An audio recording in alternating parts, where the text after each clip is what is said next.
Iya. Bismillahirrahmanirrahim. Assalamualaikum warahmatullahi wabarakatuh. Waalaikumsalam warahmatullahi wabarakatuh. Seperti itu. Nah, di titik ini orang tidak tahu bahwa dia itu menjalankan karena Allah apa tidak tahu. Tetapi disinilah kita mulai harus memahami bahwa pada saat dia itu menceritakan, ayah saya hajikan, ibu saya hajikan, adik-adik saya hajikan, ini ngomong sama siapa? Dan itu pun dia cerita itu ditanyain atau enggak. Kalau dia ditanyain, itu dulu ayahmu kan saya tahu sudah haji. Siapa yang menghajikan? Ini orang kalau dia taat, dia nggak akan jawab, dia akan cerita yang lain. Silent ya. Dia nggak akan jawab. Oh, cerita haji nakutin, udah kita cerita apa? Ada nggak warung bakso yang enak? Dia akan mencoba mengalihkan. Karena dia merasa malu atau dia masih merasa punya kesombongan untuk bercerita itu dialihkan. Agar dia tidak mau cerita. Nah, orang yang takwa itu begitu. Nah, kadang-kadang orang nggak ada yang tanya, dia ngomong malah kan itu. Atau ada yang bilang begini, Ustaz, ini kan hanya tasyakur nikmat. Barangkali jadi motivasi. Ya boleh. Kalau saya boleh menambahkan, itu boleh Ustaz. Boleh ya. Tapi tolong yang diceritakan temennya, jangan dia. Itu Kan solusinya beda, ya. Itu solusinya. Karena kalau menceritakan tentang saya dirinya, itu pasti sombong insya Allah. Sudah pasti itu ya. Pasti mau cerita apa. Kecuali ditanyain kan harus menjawab, karena hanya kalau umpamanya ditanyain sesuatu yang itu bisa menjadikan sombong, itu kan harus gimana cara saya jawab ya. Harus dipikirin gitu. Agar yang ada di sini kesombongan itu bisa lepas pada saat itu, kan begitu ya. Nah, kesombongan ini bisa menjadikan rezekinya hilang. Berkurang masih disyukuri, kalau hilang banyak. Kesombongan itu harus kita belajar hilangkan. Karena rezeki itu bisa hilang. Karena kesombongan itu. Kalau umpamanya laki-lakinya itu pejabat dan sombong dan agak kaku dan angkuh, itu istrinya kan jadi nggak berani. Karena istrinya kan hanya ikut gaji suami. Ngekor ya.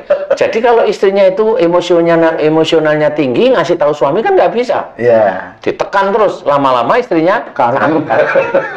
Kanker payudara itu ya dari situ awalnya. Ditekan terus dengan suaminya. Oh ya, nggak usah kamu ngomong sama saya sudah tahu, jangan diulang lagi ya, gitu. Lah kan takut istrinya. Istrinya sudah takut, nggak mau ngomong, jengkelnya itu dipendem beneran. Jadi benci.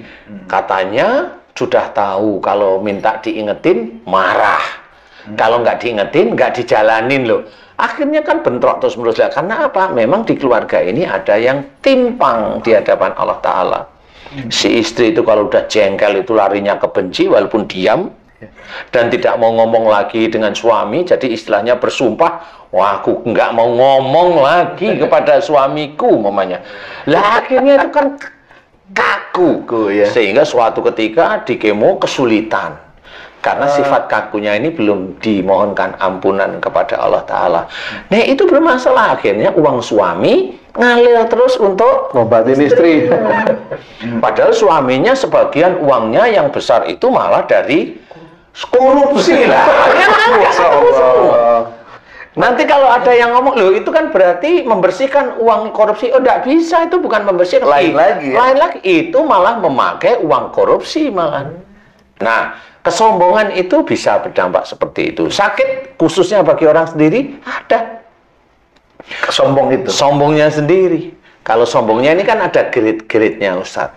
Kalau umpamanya dia sombong, saya nggak perlu dibantu orang tua saya. Orang tua dia bilang, saya nggak perlu dibantu orang tua saya. Mampu. Karena saya mampu. Nah, itu kan bersumpah. Padahal lupa. Lah kamu itu dulu itu dari bayi dalam kandungan, lahir disusuin sama orang tuamu. Dibantu siapa? Dari kecil di sekolahin sampai lulus orang tua.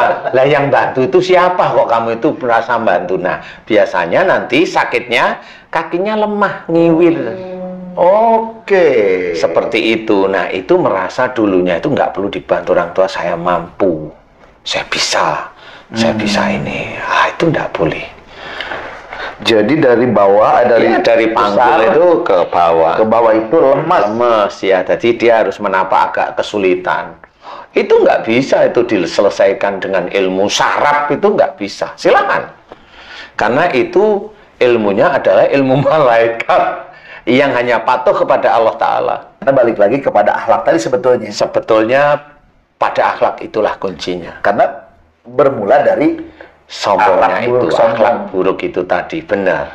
Nah, kalau dia sombong nih, saya cerita ya kepada anaknya, ya kepada suami, ya kepada saudara atau teman, cerita suami saya itu kalau nggak ada saya nggak punya apa-apa. Masya Allah. Nah, itu.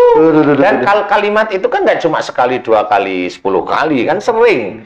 Karena suaminya hanya bisa ngasih makan saja, ngasih pakaian, tapi dia yang bikin rumah, yang beli mobil, karena memang gajinya lebih tinggi. Ya, nyekolahin, termasuk ya kalau nyekolahin anak bisa suami lah, bisa lah ya. Tapi ya dia dari turunan ya Ustaz ya. Atau dari warisan. Nah, itu juga nanti kenanya di kaki. Lemes. Kalau di kaki awalnya biasanya berat. Jadi orang yang dari panggul sampai kaki itu berat, jalan itu susah, insya Allah diawali dari itu dulu. Kesombongan merasa suami saya itu nggak ada saya nggak bisa apa-apa. Banyak gitu ya? Ya banyak, yang kakinya berat itu banyak. Kasus yang saya tangani seperti itu senyum-senyum kok saya. Oh, jadi ya, rata-rata banyak kayak itu juga. Banyak, alhamdulillah diberi jalan sama Allah Ta'ala dengan lancar. Berarti solusinya tobat kepada Allah Ta'ala. Minta maaf kepada suami, atau suami yang begitu kepada istri. Kalau kepada orang tua tadi yang mohon ampun kepada Allah dan minta maaf kepada orang tua kalau merasa mampu, tidak boleh. Nah, sekarang begini Ustaz.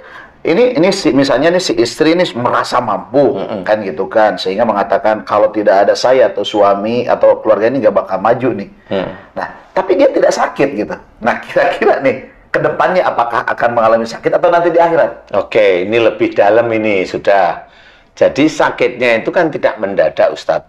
Berproses. Allah melihat selama ini yang saya amati adalah dosanya itu seberapa besar, imannya dan ketakwaannya seberapa kuat. Semakin orang ini dosanya cukup lumayan besar, imannya semakin naik, cepat sakit pasti.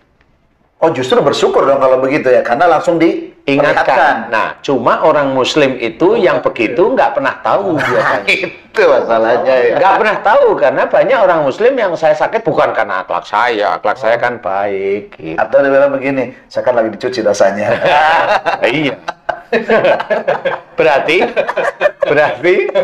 kalau dia dicuci dosa itu sebenarnya dia itu tahu kalau dia berdosa. Iya. Kan gitu ya. Kenapa ke dokter? Kenapa Allah menyebut dalam Quran itu banyak taubat?